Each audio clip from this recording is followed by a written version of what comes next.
Hi అండి, welcome to my channel. ఈరోజు వీడియోలో మ్యాంగో ఐస్ క్రీమ్ ఎలా చేయాలో చూపించబోతున్నానండి. చాలా అంటే చాలా టేస్టీగా వచ్చిందండి.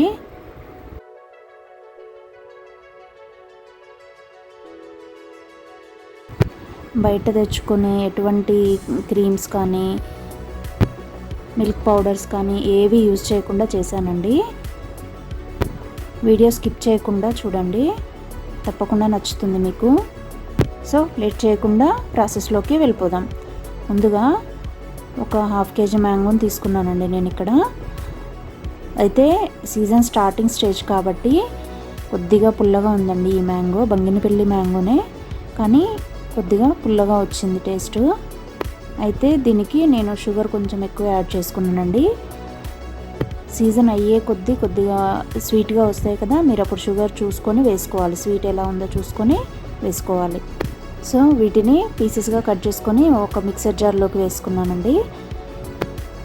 ఇందులోకి ఒక హాఫ్ కప్ దాకా షుగర్ని యాడ్ చేసుకొని ఒక 150 ml దాకా మిల్క్ని యాడ్ చేసుకుంటున్నానండి ఇందులోకి. ఈ మిల్క్ కూడా ఫుల్ క్రీమ్ మిల్క్ అండి. ఈ మిల్క్ని యాడ్ చేసుకొని మెత్తగా గ్రైండ్ చేసుకున్నాను. ఈ విధంగా గ్రైండ్ చేసుకున్న ఈ జ్యూస్ని మొత్తం నేను ఈ డేట్స్ బాక్స్లో ట్రాన్స్ఫర్ చేసుకుంటున్నానండి. ఇక్కడ చూస్తున్నారు కదా, కన్సిస్టెన్సీ ఈ విధంగా ఉండాలండి. మరీ ఎక్కువ పాలు కూడా వేయొద్దండి, చూసుకొని వేసుకోవాలి. ఈ విధంగా ట్యాప్ చేసుకొని ఒక 5 to 6 hours ఫ్రిడ్జ్లో పెట్టుకోవాలండి దీన్ని. ఇవి 5 to 6 hours ఫ్రిడ్జ్లో పెట్టుకున్నాక మళ్ళీ ఒకసారి మిక్స్ చేసుకోవాలండి. అయితే నేను క్రీమ్కి ఇంట్లోనే ప్రిపేర్ చేసుకున్నానండి. ఇది పాల మీద మీగడండి. నాకు 1 లీటర్కే ఇంత మీగడ వచ్చేసిందండి. చాలా బాగుంటాయి పాలు మాకు తెచ్చేవి. సో ఈ మీగడని ఇందులోకి మిక్సర్ జార్లోకి యాడ్ చేసుకొని దీన్ని ఒక 2-3 minutes దాకా గ్రైండ్ చేసుకోవాలండి. మధ్య మధ్యలో ఆపుతూ గ్రైండ్ చేసుకోవాలి బాగా.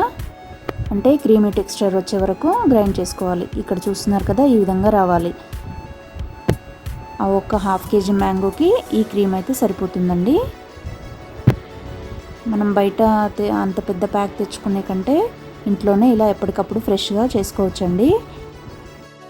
5 to 6 hours తర్వాత ఈ మ్యాంగో స్మూతీని మళ్ళీ ఒకసారి మిక్సర్ జార్లో వేసుకొని ఇందులోకి ఆ క్రీమ్ని మనం ముందుగా ప్రిపేర్ చేసి పెట్టుకున్నాం కదండి ఆ క్రీమ్ని ఇందులోకి ట్రాన్స్ఫర్ చేసుకోవాలి. చూసారు కదా, మరీ గడ్డ కట్టాల్సిన అవసరం లేదండి. కొద్దిగా స్మూత్గానే ఉన్నప్పుడే తీసుకోవాలి. 5 to 6 hours పెడితే సరిపోతుందండి. ఇప్పుడు దీన్ని మళ్ళీ మిక్సీ పట్టుకోవాలి. ఇందులోకి ఆ క్రీమ్ని యాడ్ చేసుకొని చూసారు కదా, ఇక్కడ నాకు ఇంత క్రీమ్ వచ్చిందండి. ఈ ఒక బౌల్ ఉంటుంది. ఈ క్రీమ్ని దీంట్లోకి యాడ్ చేసుకొని మొత్తం ఇందులోకి కలిసేలాగా మిక్సీ పట్టుకోవాలి. ఒక 1 or 2 minutes ఇలా మిక్సీ పట్టేసుకుంటే సరిపోతుందండి. దీన్ని మొత్తాన్ని మళ్ళీ ఇదే బాక్స్లోకి ట్రాన్స్ఫర్ చేసుకోవాలి. ఇలా ట్రాన్స్ఫర్ చేసుకున్నాక ఒక 8 hours ఫ్రిడ్జ్లో పెట్టి తీసి సర్వ్ చేసుకుంటే మ్యాంగో ఐస్ క్రీమ్ రెడీ అయిపోయినట్టేనండి. ఎంతో టేస్టీగా వచ్చిందండి. చాలా అంటే చాలా బాగుంది. తప్పకుండా ట్రై చేయండి. ట్రై చేసి మీకు ఎలా వచ్చిందో నాకు కమెంట్ చేయండి. వీడియో నచ్చితే లైక్ చేసి ఛానల్ని సబ్స్క్రైబ్ చేసుకోండి. Thank you for watching.